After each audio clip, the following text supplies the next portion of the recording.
Mas, uang LKS Tia belum dibayar. Besok ia terima rapot dan harus lunas. Berapa? Tanya Mas Arga sambil memasang sepatu. 96.000 Mas. Ditambah uang seragam 500.000. Kok banyak kali? Bukankah uang seragam sudah dibayar waktu itu? Alisnya bertaut menatapku. Tapi itu cuma 400.000 Mas. Mana cukup? Totalnya 900.000. Waduh, aku gak punya uang sebanyak itu. Kamu kan tahu gajiku kecil. Makanya kamu bantuin aku cari uang. Ini malah duduk di rumah. Buat apa sarjana? Ujung-ujungnya jadi ibu rumah tangga. Ini perkataan yang sering aku dengar dari mulut Mas Arga semenjak aku berhenti kerja karena keguguran. Padahal anak kami hanya seorang dan sekarang baru kelas 1 SMP. Tujuanku agar bisa punya keturunan lagi. Dan ini juga keinginan ibu mertua. Namun kenyataannya, dengan berhenti kerja, perekonomianku susah. Dan sampai sekarang juga tak kunjung hamil. Padahal aku tidak KB. Dulu saat memutuskan berhenti kerja, itu karena ucapan ibu mertua. Ia janji akan memberikan biaya dapur 3 juta per bulan. Aku percaya karena ia terima pensiunan per bulannya. Ditambah ada 3 petak rumah kontrakan di samping rumah ini.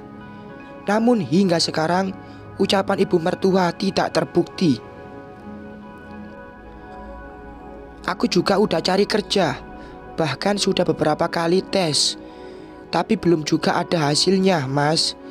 Lirihku menahan hati. Makanya jangan berhenti kerja. Ini malah sok banyak duit.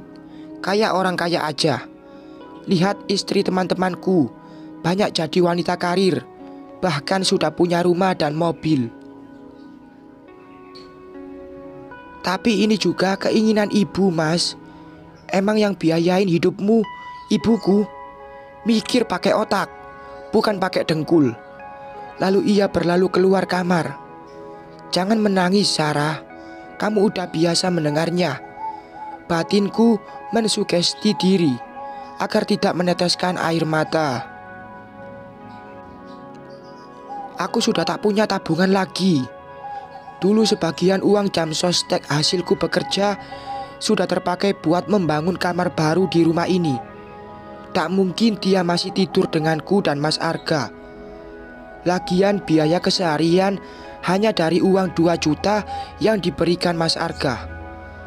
Padahal di rumah ini ada ibu mertua dan adik iparku yang sudah bekerja. Pernah aku mengeluh biaya dapur. Ibu mertua mengabaikannya. Bahkan ia bicara sumbing dengan mengatakan, jika aku istri yang tidak bisa berhemat. Menjawab, tetap saja aku yang disalahkan.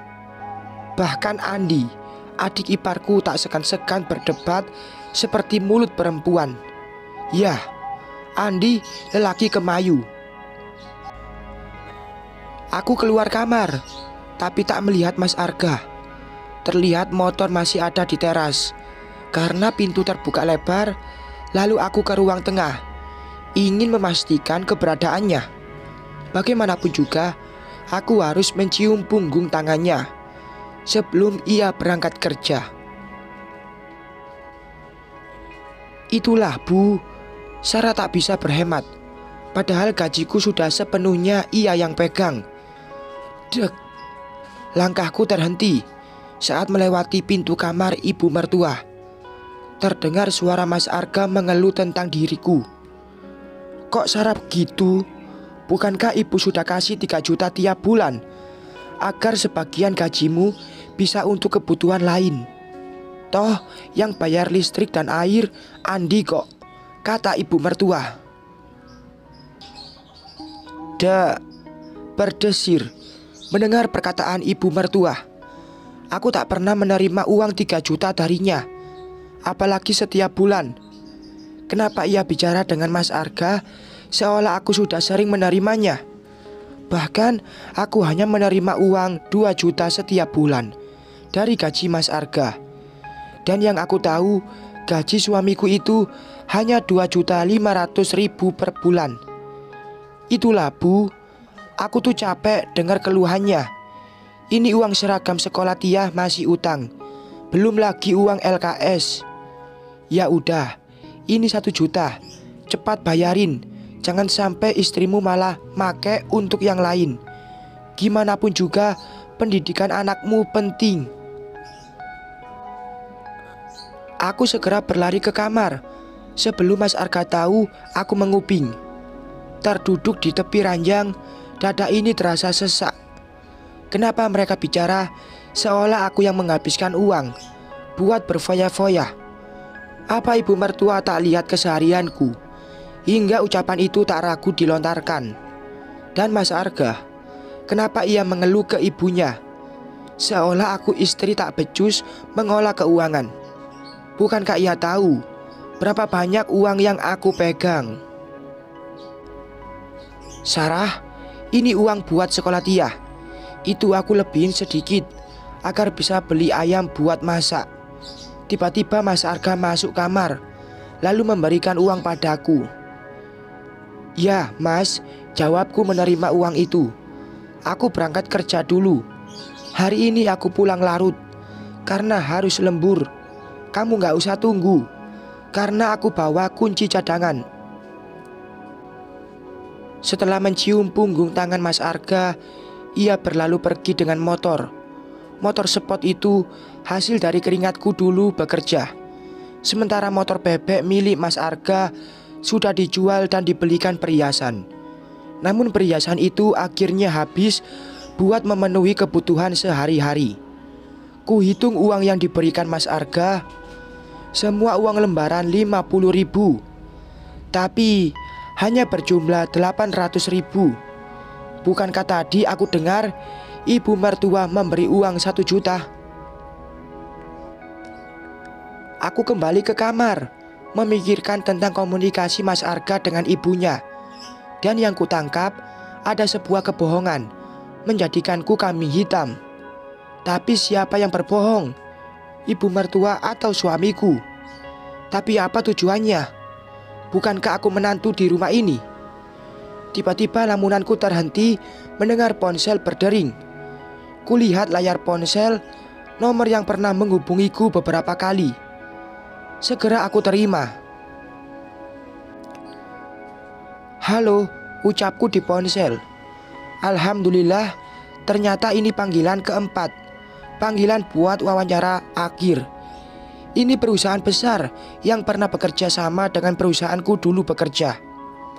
Bahkan aku kenal pimpinannya karena sering menghubunginya untuk masalah proyek. Tadinya aku tak yakin karena banyak saingan yang lebih muda. Tepatnya gadis-gadis baru tamat sarjana. Mau kemana, Sar? Tanya ibu mertua. Mungkin melihat aku sudah rapi dan sedang memasang sepatu hak tinggi yang biasa ku pakai dulunya waktu kerja. Aku mau pergi tes kerja, Bu, jawabku. Kamu tuh udah dapat senang, mau-maunya cari uang di luar. Sebaiknya minum rebusan kacang ijo, biar subur. Berapa umurmu sekarang? Nanti gak bisa punya anak lagi loh. Ibu mertua tak suka aku bekerja, tapi suamiku justru ingin aku bekerja. Dua pendapat bertentangan, namun tetap saja menyudutkanku.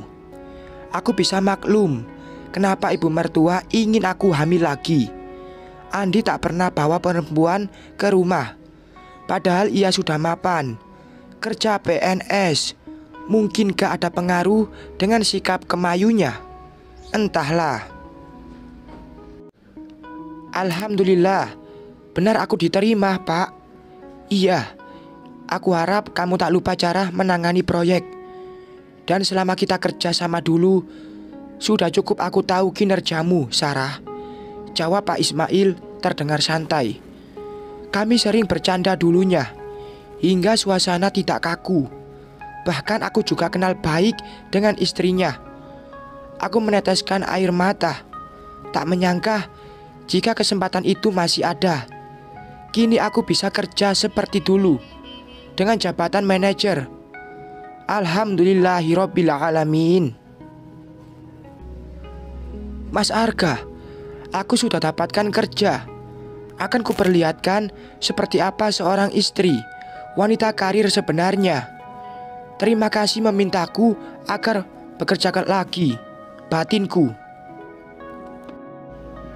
Mungkin ini namanya sudah jalan takdir, agar aku menjadi wanita karir. Tuntutan dari suami agar aku membantunya mencari uang akan aku lakukan. Tapi tentu bukan uang untuknya. Uang istri ya, punya uang istri dong. Akan kutampar ucapan suami dengan karirku. Ia yang meminta, dengan senang hati aku beri. Ada rasa sakit bersemayam di hati. Aku seorang istri, diminta melakukan kewajiban yang seharusnya kewajiban penuh seorang suami.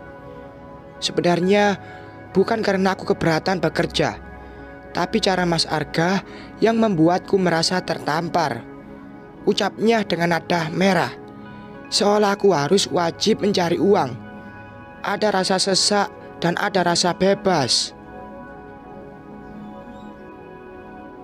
Apa Arga tahu kamu keluar hari ini, Sar? Tanya ibu mertua. Belum tahu, Bu. Tapi aku yakin Mas Arga pasti mengizinkan, karena ini juga keinginannya. Jawabku sambil melepaskan sepatu. Aku ingin memancing ibu mertua tentang obrolannya dengan Mas Arga yang terdengar tadi pagi. Tapi tak semudah itu. Ibu mertua pasti lebih percaya putranya ketimbang aku yang hanya menantu. Pemikiran ini timbul setelah melihat beberapa kejadian. Mas Arga sangat dekat dengan ibunya, bahkan lebih dekat daripada ibu mertua dengan Andi. Semoga saja kamu senang dengan itu. Ibu berharap kamu tetap di rumah dan secepatnya hamil. Aku diam tanpa menjawab. Ibu mertua sangat menginginkan aku hamil lagi. Tapi semenjak 2 kali, entah kenapa aku tak kunjung hamil. Namun sekarang justru aku tak ingin hamil. Pekerjaan baru harus lebih fokus agar kinerjaku bagus. Di usiaku sekarang sangat sulit cari kerja. Alhamdulillah aku masih diberi kesempatan.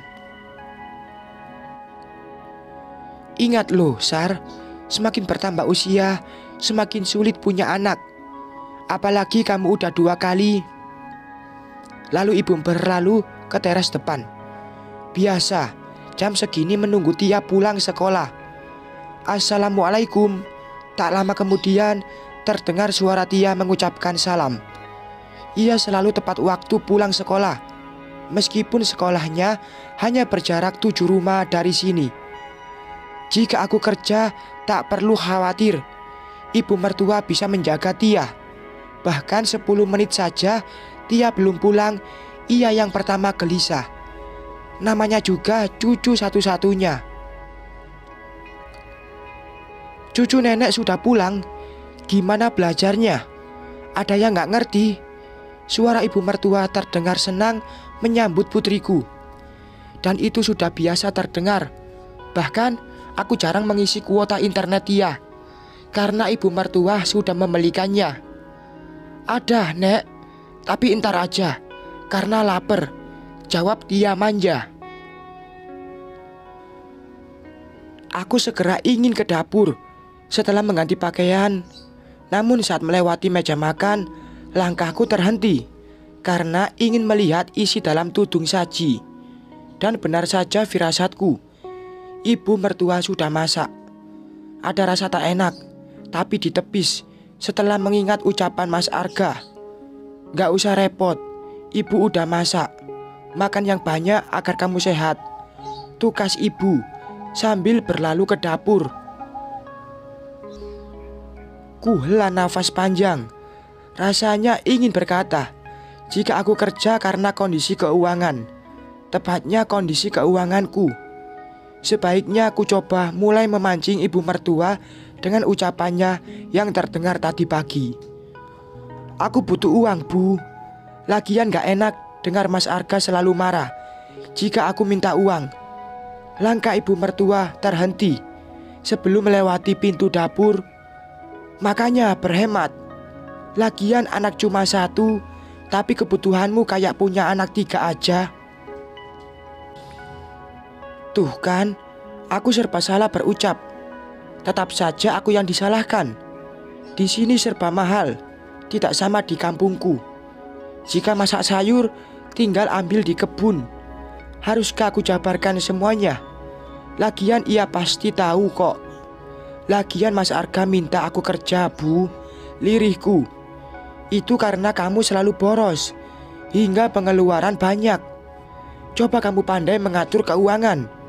Gak bakalan Arga nyuruh cari kerja.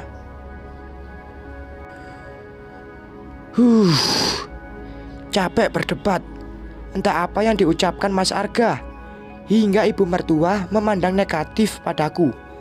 Lama-lama aku capek tinggal di sini. Semua posisiku serba salah. "Mah, besok aku terima rapot pertengahan semester. Yang jemput harus orang tua," kata Tia sambil menuangkan nasi ke piring. "Jangan katakan uang LKS dan uang seragam Tia terpakai, Sar. Pendidikan itu penting." Astaga, sejak kapan aku memakai uang keperluan sekolah Tia buat hal yang tak penting? Justru selama ini aku berusaha menghemat agar bisa menyisihkan uang. Namun tetap saja tak bisa.